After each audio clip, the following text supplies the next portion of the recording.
प्रधानमंत्री मोदी जी के 11 वर्ष के इस कार्यकाल के उपलक्ष्य में आयोजित आज की इस प्रेस वार्ता में भारतीय जनता पार्टी के हमारे कर्मठ प्रदेश अध्यक्ष चौधरी भूपेंद्र सिंह जी, प्रदेश सरकार में मंत्रिमंडल के मेरे वरिष्ठ सहयोगी उप मुख्यमंत्री श्री केशव प्रसाद मौर्य जी,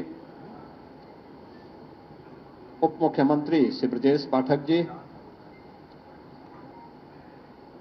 प्रदेश के संगठन महामंत्री श्री धर्मपाल जी, इस अभियान के संयोजक श्री मानवेंद्र सिंह जी, डॉक्टर धर्मेंद्र सिंह जी और आज की इस विशेष पीसी में उपस्थित सभी मीडिया से जुड़े हुए प्रतिनिधिगण,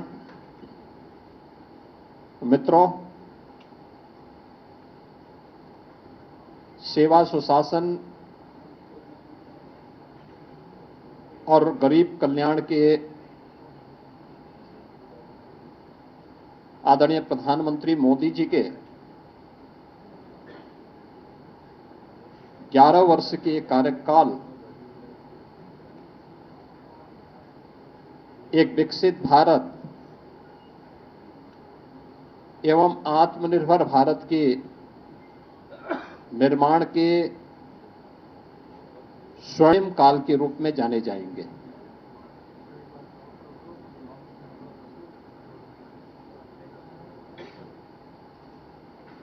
इन 11 वर्षों में प्रधानमंत्री मोदी जी ने वैश्विक स्तर पर भारत के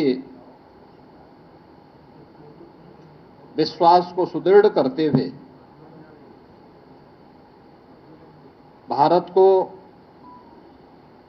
न केवल वैश्विक पहचान दी है, बल्कि स्वयं को तपाकर खपाकर 140 करोड़ भारतवासियों को भी एक विश्वास का प्रतीक बनाया है।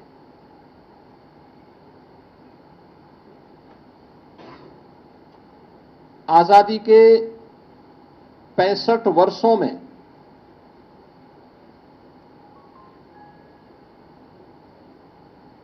कांग्रेस नेतृत्व की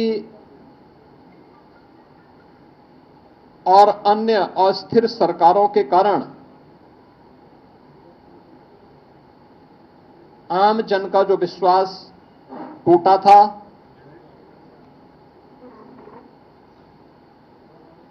जो विश्वास खंडित हुआ था, वैश्विक मंच पर भारत की छवि जो तार-तार हुई थी, पिछले 11 वर्षों के अंदर प्रधानमंत्री मोदी जी के नेतृत्व में भ्रष्टाचार से मुक्त, परिवारवाद से मुक्त, तुष्टीकरण की राजनीति से मुक्त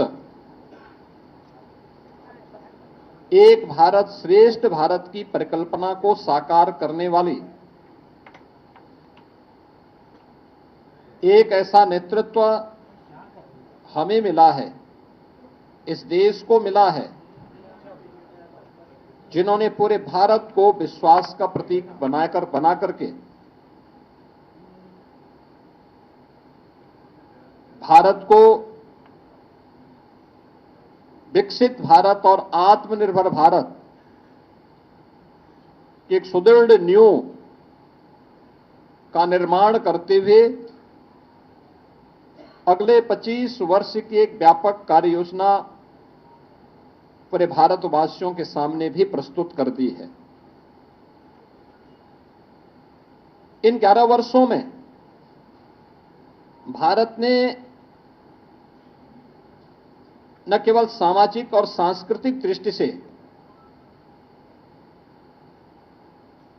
बल्कि सुरक्षा के मोर्चे पर, सुशासन के मोर्चे पर और आर्थिक मोर्चे पर भी एक नई पहचान बनाई है।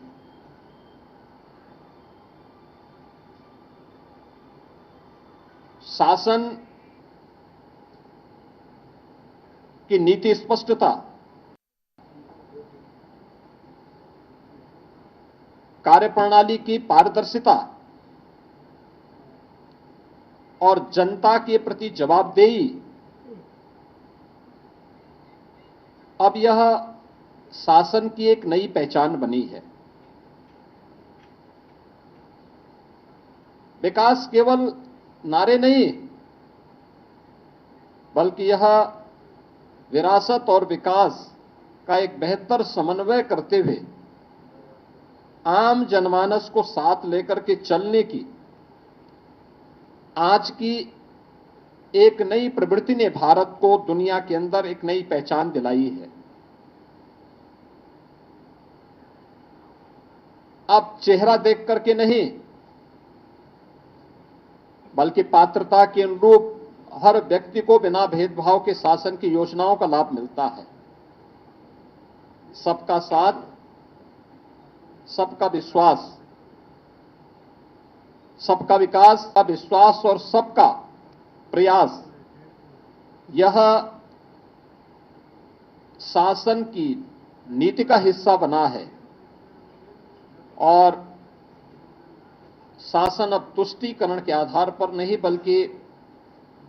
प्रत्येक नागरिक की संतुष्टिकरण के आधार पर अपनी कार्य योजना को आगे बढ़ाएगा। पिछले 11 वर्षों के अंदर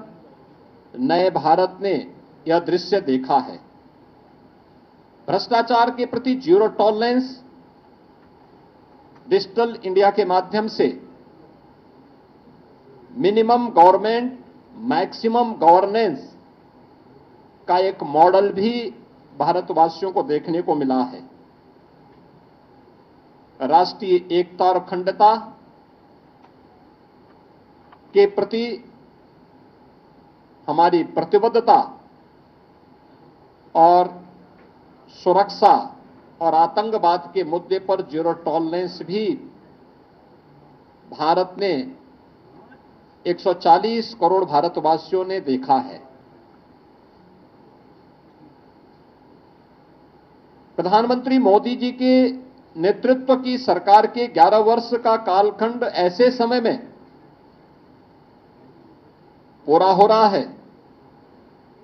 जब पूरी दुनिया ने भारत की सैन्य शक्ति की पाकिस्तान में टेस्टेड और दुनिया के द्वारा ट्रस्टेड उस ताकत को देखा है जो अभी ऑपरेशन सिंदूर के माध्यम से हम सबको देखने को मिला है। तो अब वह प्रवृत्ति नहीं जो 2014 के पहले होता था आतंकवाद के मुद्दे पर, कि भारत तो केवल शांति का पक्षधर है, हर हाल में हमें शांति की रट लगाने की जो आदत 2014 के पहले पड़ गई थी, मोदी जी ने न्यू नॉर्मल के माध्यम से उस अवधारणा को पलट करके सज्जनों के साथ, मित्रों के साथ हम लोग शांति से, सौहार्द के साथ विकास की बात करेंगे। लेकिन कोई हम पर युद्ध थोपेगा, हमारी सुरक्षा में सेंध लगाएगा, भारत के अंदर आतंकवाद को प्रेरित और प्रोत्साहित करेगा, तो उसका जवाब सर्जिकल स्ट्राइक, एयर स्ट्राइक और ऑपरेशन सिंदूर ही होंगे। यह भारत ने अपनी ताकत के माध्यम से, मेड इन इंडिया की ताकत के माध्यम से करके दिखाया है और दुनिया ने इस ताकत का एहसास अभी हाल ही में हुए इन कार्यक्रमों के माध्यम से देखा है।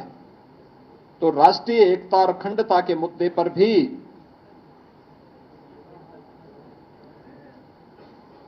1952 से लगातार भारत पर थोपे गए धारा 370 को पूरी तरह समाप्त करके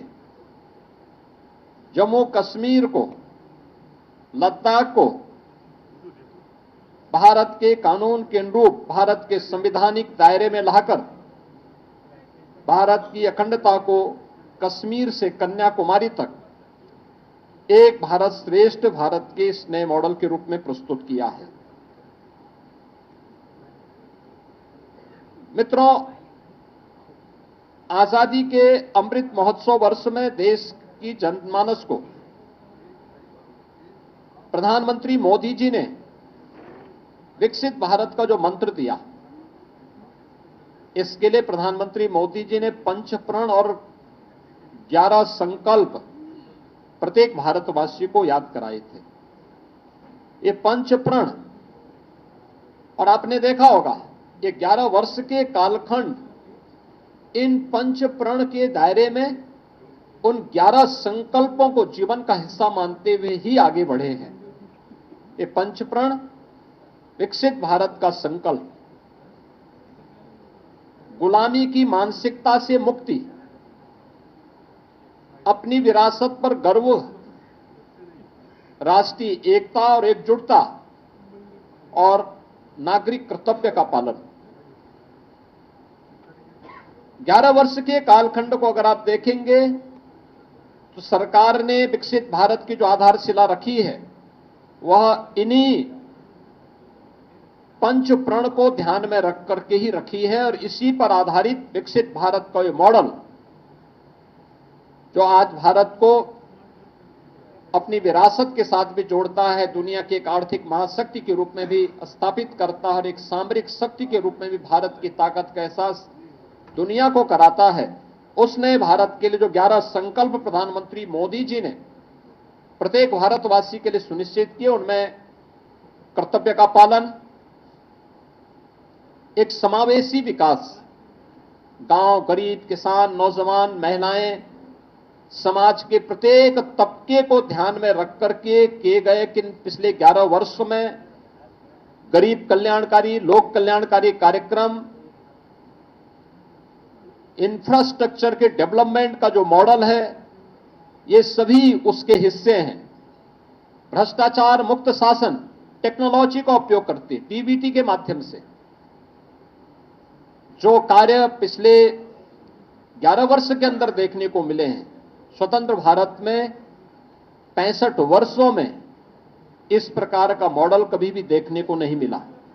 यूपी के 6 सिटी ऐसी हैं जहां मेट्रो का सफलतापूर्वक संचालन आज के दिन पर हो रहा है।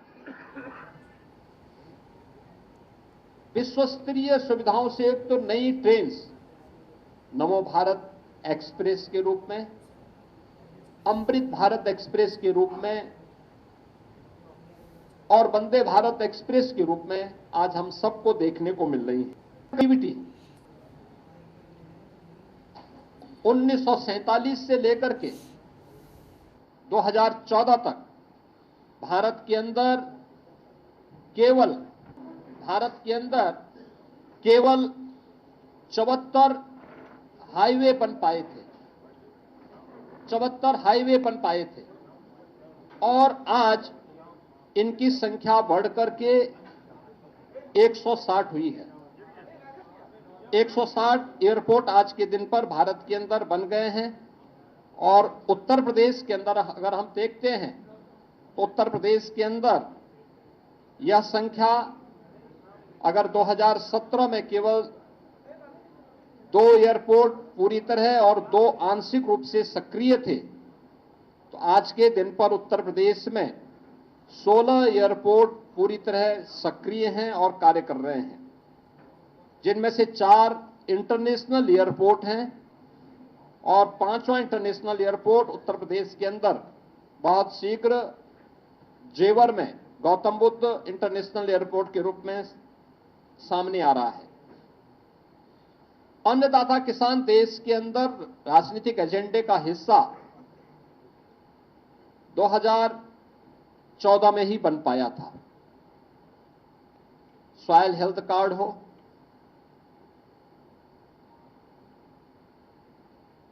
कृषि बीमा की योजना हो, प्रधानमंत्री कृषि सिंचाई की योजना हो, प्रधानमंत्री किसान सम्मान निधि हो, ये वे योजनाएं एमएसपी की लागत का 1.5 गुना दाम की गारंटी हो, ये सभी पिछले 11 वर्ष की वे उपलब्धियां हैं, जिसमें देश के अंदर 11 करोड़ किसानों को 6,000 रुपए सालाना प्रधानमंत्री किसान सम्मान निधि की गारंटी, जिसके तहत अब तक 3,68,000 करोड़ रुपए डीबीटी के माध्यम से अन्नदाता किसानों के खातों में सीधे गए हैं। पीएम फसल बीमा योजना के माध्यम से 1,75,000 करोड़ रुपए की राशि सीधे इन अन्नदाता किसानों को उनकी फसलों की मुआवजा का मिला है। ये गारंटी प्रधानमंत्री मोदी जी की गारंटी है। और यही नहीं, देश के अंदर प्रधानमंत्री कृषि सिंचाई योजना के अंतर्गत 93,000 करोड़ रुपए के निवेश के माध्यम से 112 सिंचाई की योजनाएं कंप्लीट हुई हैं, जिसके माध्यम से देश के अंदर 48 लाख हेक्टेयर लैंड को अतिरिक्त सिंचाई की सुविधा प्राप्त हुई है। पहली बार अन्नदाता किसानों के लिए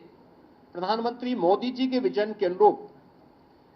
सीड से सॉइल हेल्थ एंड इंश्योरेंस तक, इरिगेशन एमएसपी से मार्केट तक की एक व्यापक अप्रोच अन्नदाता किसानों को देखने को मिली है। और इसका परिणाम था कि अन्नदाता किसानों की आमदनी को कई गुना बढ़ाने में मदद मिली है। इनाम जैसी एकीकृत यानी इंटीग्रेटेड जो राष्ट्रीय बाजार की प्रतियोगिता के माध्यम से अन्नदाता किसानों को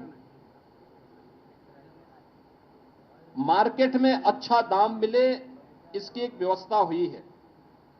और इसके माध्यम से अन्य तमाम प्रकार के कार्यक्रम, एफपीओज का गठन हो, मंडियों के नवीनीकरण की कार्रवाई हो, या गन्ना किसानों को समय से उनका गन्ना मूल्य का भुगतान। अगर हम उत्तर प्रदेश की ही बात करते हैं, 2017 के पहले उत्तर प्रदेश के अंदर चीनी मिलें बंद हो रही थी। बंद चीनी मिलों को औने पौने दाम पर जो कोऑपरेटिव की थी उनको बेचने की कार्रवाई तत्कालीन सरकारें करती थी। 1996 से लेकर के 2017 तक उत्तर प्रदेश के अंदर गन्ना मूल्य का जितना भुगतान 22 वर्षों में हुआ था, पिछले 8 वर्ष में उत्तर प्रदेश के अंदर अन्नदाता किसानों के लिए, उन गन्ना किसानों के लिए 71,000 करोड़ रुपए उससे अतिरिक्त भुगतान हुआ है। यानी अब तक 2,86,000 करोड़ रुपए का गन्ना मूल्य का भुगतान उन 46 लाख गन्ना किसानों को किया गया है, जो गन्ने की फसल के माध्यम से, अपनी कैश क्रॉप के माध्यम से, एकमात्र कैश क्रॉप के माध्यम से वे आमदनी कमाते थे, अपने जीवन में खुशहाली लाते थे। यह डबल इंजन सरकार की वह गारंटी है जो प्रदेश के अंदर देखने को मिली है। पहली बार गरीब को शासन की योजना का लाभ का हिस्सा बन पाया है। अब चेहरा देख करके नहीं, योजनाएं किसी तुष्टीकरण का शिकार नहीं होती, बल्कि योजनाएं बिना भेदभाव के समाज के प्रत्येक तबके को उसकी संतुष्टिकरण का आधार देने वाली होती है। प्रधानमंत्री गरीब कल्याण अन्न योजना के माध्यम से देश के अंदर 81 करोड़ लोग इस सुविधा का लाभ प्राप्त कर रहे हैं। प्रति माह 5 किलो राशन की सुविधा प्राप्त करते हैं। तो प्रदेश में 15 करोड़ गरीब इस योजना से लाभान्वित है। हर घर नल की योजना जल जीवन मिशन के माध्यम से देश के अंदर 15 करोड़ से अधिक लोग इस योजना से 15 करोड़ से अधिक परिवार इस योजना से लाभान्वित हुए हैं और उत्तर प्रदेश में 2 करोड़ 65 लाख परिवार इस योजना से सीधे सीधे लाभान्वित हुए हैं। प्रधानमंत्री आवास योजना के माध्यम से 4 लाख परिवारों को देश के अंदर आवास की सुविधा मिली है, तो उत्तर प्रदेश में यह संख्या 4 करोड़ से ज्यादा परिवारों को इस सुविधा का लाभ मिला है और उत्तर प्रदेश में 60 लाख लोगों को इस सुविधा से लाभान्वित हुए हैं। प्रधानमंत्री उज्ज्वला योजना के माध्यम से ग्रीन ईंधन एंड क्लीन ईंधन की सुविधा मिले, यह सपना साकार किया प्रधानमंत्री मोदी जी ने प्रधानमंत्री उज्ज्वला योजना के माध्यम से, जिसमें देश के अंदर 10 करोड़ 33 लाख परिवारों को फ्री में कनेक्शन उपलब्ध हुए हैं और उत्तर प्रदेश में 1 करोड़ 86 लाख परिवार इस योजना से लाभान्वित हुए हैं। पीएम स्वनिधि योजना के माध्यम से देश के अंदर पहली बार स्ट्रीट वेंडर के लिए भी कोई कार्यक्रम चला है। 68 लाख स्ट्रीट वेंडर प्रधानमंत्री स्वनिधि योजना का लाभ प्राप्त किए हैं। प्रधानमंत्री मुद्रा योजना के माध्यम से छोटे उद्यमियों को 52,50,000 करोड़ से ज्यादा का लोन उपलब्ध हुआ है और प्रधानमंत्री श्रम योगी मानधन योजना के माध्यम से भी देश में 59 लाख श्रमिक इससे लाभान्वित हुए हैं। अटल पेंशन योजना 7 करोड़ 65 लाख लोग लाभान्वित हुए हैं और प्रधानमंत्री जनधन अकाउंट में 56 करोड़ बैंक खाते खोले गए और इन बैंक खातों में 2,56,000 करोड़ रुपए से अधिक की राशि उन गरीबों ने अपनी जमा भी की है। उन लोगों की जमा भी हुई है या गौर सरकार के द्वारा जो अनुदान भेजा गया है, जो सब्सिडी भेजी गई होगी डीबीटी के माध्यम से उन अकाउंट में उन लोगों तक सीधे सीधे पहुंचने का काम हुआ है। और इन सभी योजनाओं की जो परिणति है वह है कि पिछले 10 वर्ष के अंदर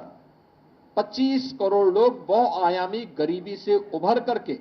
एक नया मध्यम वर्ग के रूप में उभरा है और भारत एक नई वैश्विक शक्ति के रूप में अपने आप को स्थापित करने की ओर है। महिला सशक्तिकरण के लिए पिछले 11 वर्ष के अंदर जो कदम बढ़ाए गए, मैंने पहले इस बारे में कहा था, एक व्यापक परिवर्तन हमें इस क्षेत्र में देखने को मिला है और प्रत्येक क्षेत्र में महिलाओं की सशक्त उपस्थिति आज हम सबको देखने को मिली है, जिसमें बेटी बचाओ बेटी पढ़ाओ का कार्यक्रम हो या मातृ वंदना का कार्यक्रम, 3 तलाक की कुप्रथा से मुक्ति का कार्यक्रम हो या फिर विधायिका में यानी संसद और विधानसभाओं में महिलाओं को 33% आरक्षण की सुविधा प्राप्त हो, इसके लिए किए जाने वाले प्रयास, ये सभी वे प्रयास हैं जो नारी शक्ति के सशक्तिकरण के लिए उठाए गए कदम हैं। लखपति दीदी योजना के अंतर्गत 3 करोड़ महिलाओं को लखपति दीदी बनाने का संकल्प और यह कार्यक्रम युद्ध स्तर पर देश के अंदर आगे बढ़ा है। स्वयं सहायता समूह के माध्यम से, महिला स्वयं सहायता समूह के माध्यम से 10 करोड़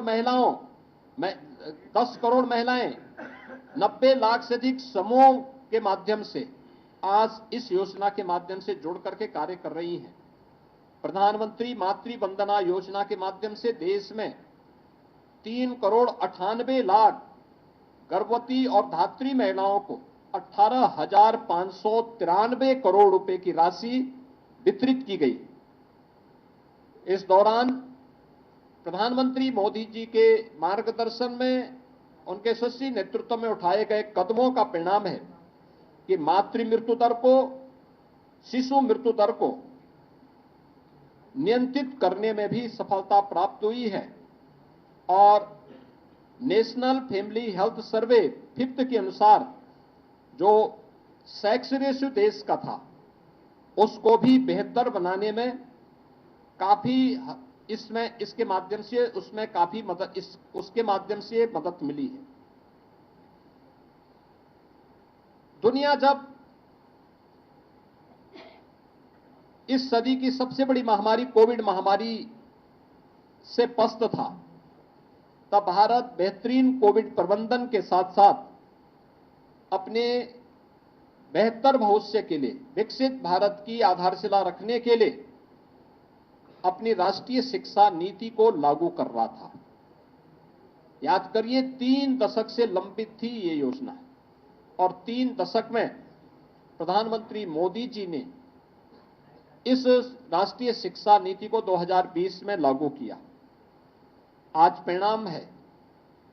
कि बेसिक एजुकेशन में पीएम श्री स्कूल के माध्यम से 14,500 से अधिक स्कूलों को बेहतर इंफ्रास्ट्रक्चर से